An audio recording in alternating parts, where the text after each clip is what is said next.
जय श्री महाकाल। दोस्तों, यह कहानी एक साधु और बिच्छू की है।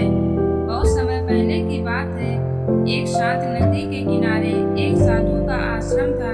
साधु रोज सुबह नदी में स्नान करने जाया करते। वे बहुत दयालु और करुणामय थे।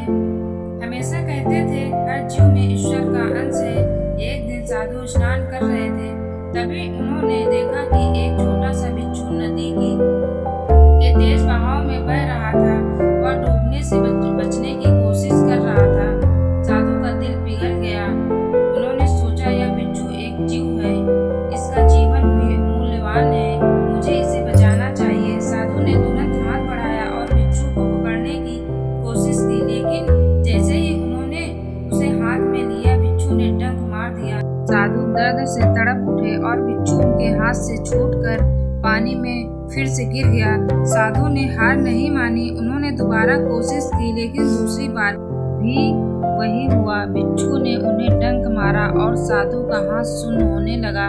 पास खड़े गांव वाले और उनके शिष्य यह सब देख रहे थे। उन्होंने हैरानी से पूछा, गुरुदेव, यह बिच्छू आपको बार बार डंक मार रहा है, फिर भी आप इसे क्यों बचा रहे हैं? इसे छोड़ दीजिए।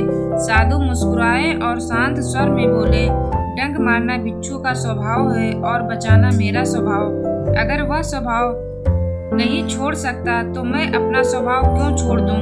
इतना कहकर साधु ने तीसरी बार प्रयास किया। इस बार उन्होंने अपनी चादर का सहारा लिया और सावधानी से बिच्छू को बाहर निकालकर किनारे पर सुरक्षित रख दिया। बिच्छू धीरे धीरे रेंगते हुए दूर चला गया।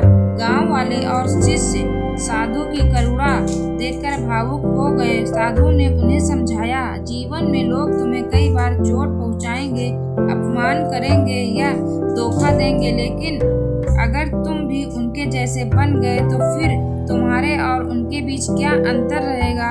अच्छाई निभाना ही इंसान की असली ताकत है।